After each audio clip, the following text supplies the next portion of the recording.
22वां अध्याय। पाषाण प्रतिमा का हृदय। मैं एक पति परायणा हिंदू नारी हूं। मेरा उद्देश्य अपने पति की शिकायत करना नहीं है, पर मेरी यह तीव्र इच्छा है कि उनके भौतिकतावादी विचारों में परिवर्तन हो। मेरे ध्यान के कमरे में लगी संतों की तस्वीरों का मजाक उड़ाने में उन्हें बड़ा आनंद आता है।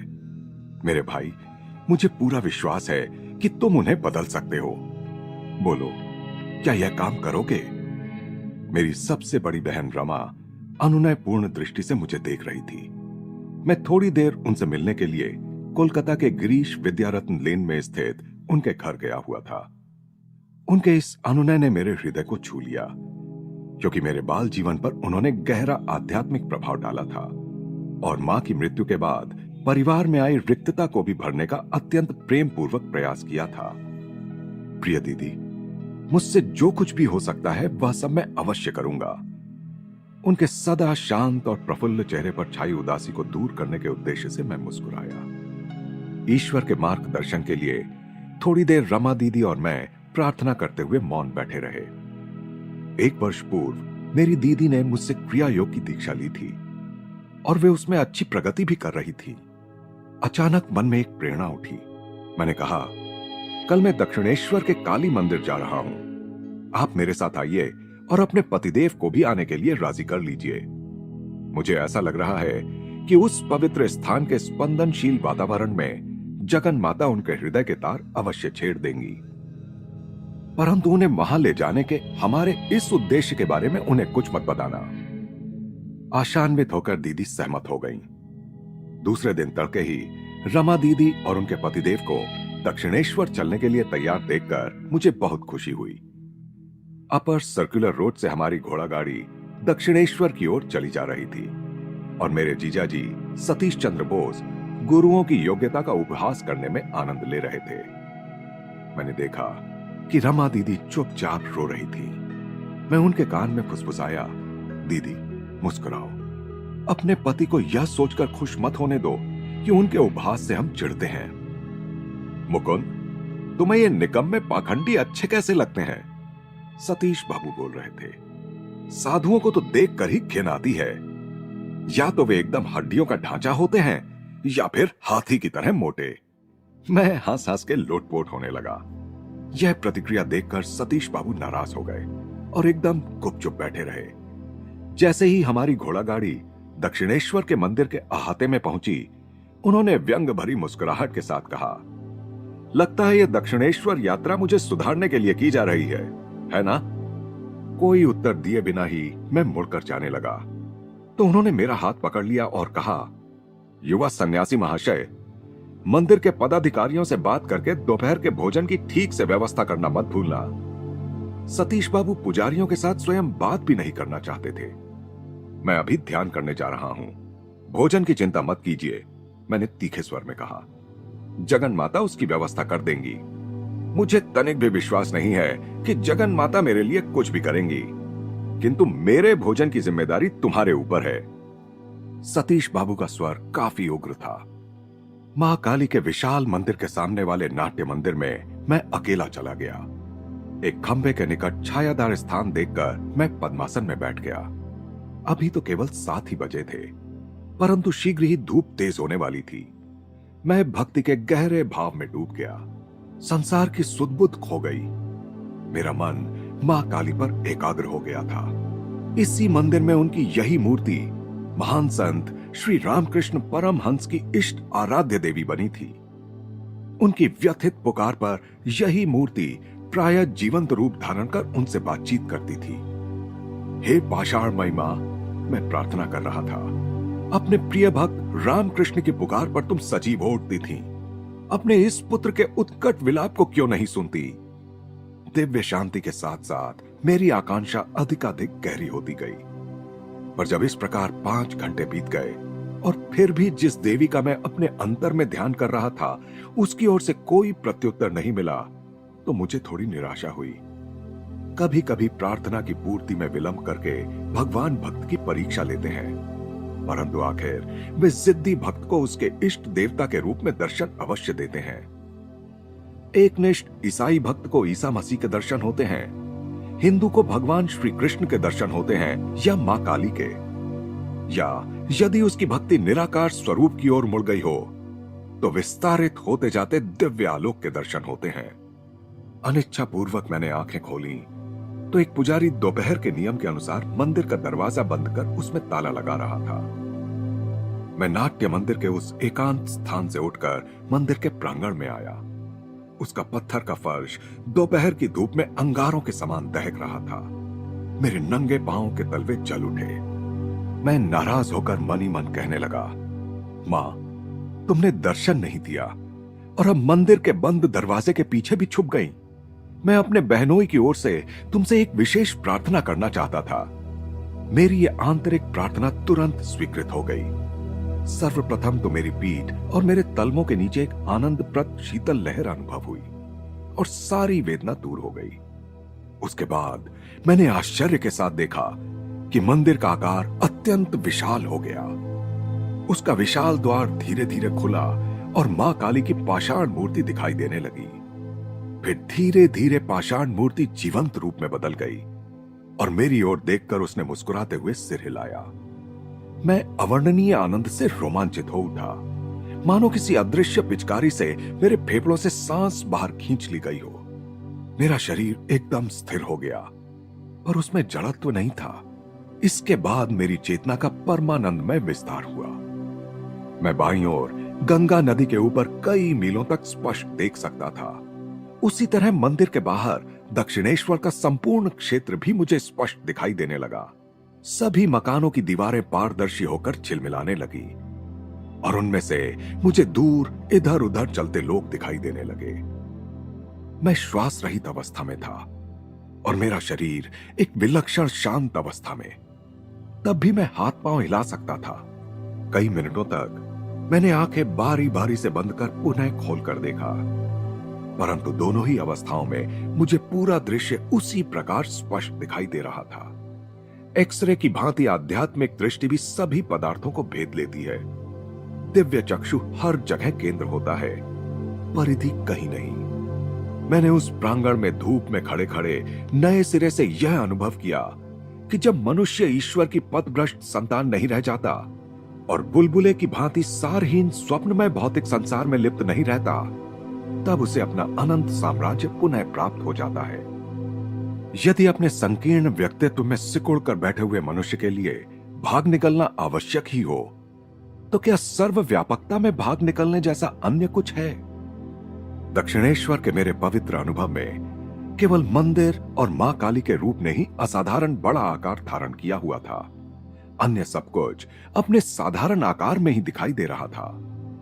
हां, यह अवश्य है कि वह सब सफेद, नीले और इंद्रधनुषी रंगों के मृदु प्रकाश में आच्छादित लग रहा था। मेरा शरीर आकाश तत्व से बना प्रतीत हो रहा था, जो किसी भी क्षण हवा में उड़ जाने के लिए तैयार हो। अपने आसपास की भौतिक परिस्थितियों के प्रति मैं पूर्ण सजग था। मैं अपने इर्द गिर्द देख लेता और उस आनंदमय दिव्य दर्शन में कोई बाधा डाले बिना 2-4 कदम चल लेता। मंदिर की दीवारों के पीछे मैंने अचानक अपने जीजा जी को पवित्र बेल वृक्ष की कंटीली शाखाओं के नीचे बैठे देखा। मैं बिना किसी प्रयास के उनके विचारों को पढ़ सकता था। दक्षिणेश्वर के पवित्र वातावरण के प्रभाव से उनके विचार कुछ उन्नत तो हो गए थे, पर मेरे बारे में उनके विचार अभी भी कुछ ठीक नहीं थे। मैं सीधा कृपामयी मां काली की ओर मुड़ा और प्रार्थना करने लगा, मां, क्या तुम मेरे बहनोई में आध्यात्मिक परिवर्तन नहीं लाओगी? अब तक मौन रही वह सुंदर आकृति आखिर बोल उठी, तुम्हारी मनोकामना पूर्ण होगी। मैंने खुश होकर सतीश बाबू की ओर देखा। वे गुस्से में भरे जमीन से उठ खड़े हुए, मानो उन्हें एहसास हो गया था कि कोई आध्यात्मिक शक्ति उन पर कार्य कर रही है। मैंने उन्हें मंदिर के पीछे दौड़ते देखा। शीघ्र ही वे मुझे मुक्का दिखाते हुए मेरे पास आ पहुंचे। सर्व समावेशी दर्शन लुप्त हो गया। देवी का तेजस्वी रूप अब मुझे दिखाई नहीं दे रहा था। मंदिर की पारदर्शिता लुप्त हो गई और विशाल आकार भी अदृश्य होकर अब अपना मूल आकार धारण कर चुका था। मेरा शरीर पुनः धूप से झुलसने लगा। मैं छलांग लगाकर नाट्य मंदिर की छाया में चला गया। सतीश बाबू भी गुस्से में मेरे पीछे वहीं आ गए। मैंने अपनी घड़ी देखी। 1 बजा था। दिव्य दर्शन 1 घंटे तक चला था। अरे मूर्ख, मेरे बहनोई बरस पड़े। घंटों पर घंटे बीत गए और तुम वहां पालथी मारे आंखें चढ़ाए बैठे रहे। मैंने कई बार आकर तुम्हें देखा और वापस चला गया। कहां है हमारा भोजन? अब मंदिर भी बंद हो गया। तुमने मंदिर के पदाधिकारियों से कुछ कहा भी नहीं। अब तो भोजन की व्यवस्था करने के लिए बहुत देर हो चुकी है। देवी के आविर्भाव से अनुभूत परमानंद अब भी मुझ में विद्यमान था। मैं बोल पड़ा, मां काली हमें भोजन कराएंगी। मैं भी एक बार देखना चाहता हूं कि पहले से कोई व्यवस्था ना कर रखने पर भी तुम्हारी काली मां यहां हमें भोजन कैसे कराती हैं। वे चीख पड़े। उनका चीखना पूरा हुआ ही था कि मंदिर का एक पुजारी आंगन पार कर हमारे पास आया। उसने मुझसे कहा, बेटा, तुम जब ध्यान कर रहे थे तब तुम्हारे मुखमंडल पर मैंने दिव्य तेज देखा था। मैंने आज सुबह तुम लोगों को यहां आते देखा था और तभी से मेरे मन में इच्छा हो रही थी कि मैं तुम लोगों के लिए भोजन अलग निकाल कर रखूं। जो लोग पहले से सूचित करके नहीं रखते, उन्हें भोजन देना मंदिर के नियमों के विरुद्ध है, परंतु तुम पर मैं वह नियम लागू नहीं करूंगा। मैंने उसका धन्यवाद किया और सीधे सतीश बाबू की आंखों में आंखें डालकर देखने लगा। पश्चाताप में अपनी आंखें झुकाकर वे भावुक हो उठे। जब हमारे सामने विविध व्यंजनों से युक्त भोजन परोस दिया गया, जिसमें बेमौसमी आम भी शामिल थे, तो मैंने देखा कि मेरे जीजा जी की भूख मर चुकी थी। वे अनमने से होकर विचार सागर में गोते लगा रहे थे। कोलकाता वापस जाते समय सतीश बाबू नरमाए भावों के साथ यदा कदा मेरी ओर अनुरोधपूर्ण दृष्टि से देख लेते थे, परंतु मानो उनकी चुनौती के उत्तर स्वरूप पुजारी ने आकर जब हमें भोजन के लिए आमंत्रित किया था, तब से सतीश बाबू के मुंह से एक भी शब्द नहीं निकला था। दूसरे दिन दोपहर को मैं अपनी बहन से मिलने उनके घर गया। दीदी ने अत्यंत स्नेह के साथ मेरा स्वागत किया। उन्होंने कहा, मेरे भाई, चमत्कार हो गया।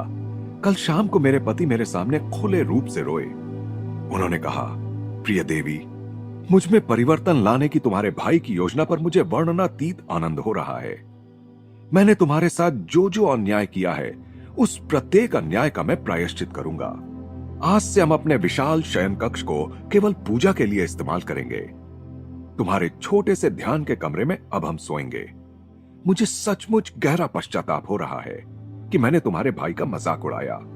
जिस लज्जास्पद तरीके से मैंने मुकुंद के साथ बर्ताव किया, उसके लिए मैं स्वयं अपने को यह सजा दूंगा कि जब तक मैं आध्यात्मिक पद पर उन्नति नहीं कर लेता, तब तक मैं मुकुंद से बात नहीं करूंगा। आज से मैं अपने प्रयासों की पूर्ण गहराई के साथ जगन माता की खोज शुरू कर दूंगा। किसी न किसी दिन तो उन्हें अवश्य पा ही लूंगा। इसके अनेक वर्षों बाद सन 1936 में मैं दिल्ली में सतीश बाबू के घर गया। मुझे यह देखकर अत्यंत खुशी हुई कि उन्होंने आत्म साक्षात्कार में बहुत उन्नति कर ली थी और जगन माता ने उन्हें दर्शन देकर धन्य कर दिया था।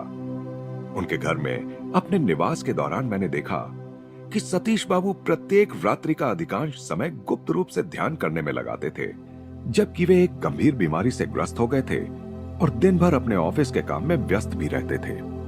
मेरे मन में विचार आया कि मेरे जीजा जी की आयु लंबी नहीं होगी। रमा दीदी ने अवश्य मेरे मन के विचार को पढ़ लिया होगा। उन्होंने कहा, मुकुंद, मैं स्वस्थ हूं और मेरे पति बीमार हैं, परंतु फिर भी तुम यह जान लो कि एक पति परायणा हिंदू नारी होने के नाते मैं ही पहले मरूंगी। अब मैं अधिक दिन जीवित नहीं रहूंगी। उनके अनिष्ट सूचक शब्दों को सुनकर मैं सहम गया, परंतु उन शब्दों के सत्य के दंश का मुझे अनुभव था। अपनी इस भविष्यवाणी के लगभग 18 महीने बाद जब मेरी बहन की मृत्यु हुई, तब मैं अमेरिका में था। मेरे सबसे छोटे भाई विष्णु ने मुझे बाद में पूरा विवरण लिखा। विष्णु ने लिखा था, दीदी की मृत्यु के समय दीदी और जीजा जी कोलकाता में थे। उस दिन सुबह दीदी ने अपना शादी का जोड़ा पहन लिया। यह विशेष परिधान किस लिए? सतीश बाबू ने उनसे पूछा। इस पृथ्वी पर आपकी सेवा का आज मेरा अंतिम दिन है, दीदी ने कहा। थोड़ी ही देर बाद उन्हें दिल का दौरा पड़ा। उनका बेटा जब डॉक्टर को लाने के लिए घर से बाहर भागने लगा, तो दीदी ने कहा, बेटा, मुझे छोड़कर मत जाओ, अब उसका कोई उपयोग नहीं। डॉक्टर के आने से पहले ही मैं जा चुकी होंगी। 10 मिनट बाद अपने पति के चरणों को श्रद्धा से पकड़े हुए रमा दीदी ने प्रसन्नता के साथ और बिना किसी कष्ट के सचेत रूप से शरीर त्याग दिया। अपनी पत्नी की मृत्यु के बाद सतीश बाबू बहुत विरक्त हो गए थे। विष्णु ने लिखा था, एक दिन वे और मैं मुस्कुराती रमा दीदी की फोटो देख रहे थे। क्यों मुस्कुरा रही हो? सतीश बाबू अचानक कह उठे, जैसे रमा दीदी वहां मौजूद हो। तुम समझती हो, मुझसे पहले जाने की व्यवस्था करके तुमने बड़ी चालाकी की है। मैं सिद्ध कर दूंगा कि तुम अधिक समय तक मुझसे दूर नहीं रह सकती। जल्दी ही मैं भी तुम्हारे पास आ रहा हूं। इस समय सतीश बाबू अपनी बीमारी से पूरी तरह ठीक हो गए थे और उनका स्वास्थ्य एकदम अच्छा था। फिर भी फोटो के सामने उनके द्वारा कहे गए उन विचित्र शब्दों के बाद जल्दी ही बिना किसी प्रकट कारण के वे चल बसे।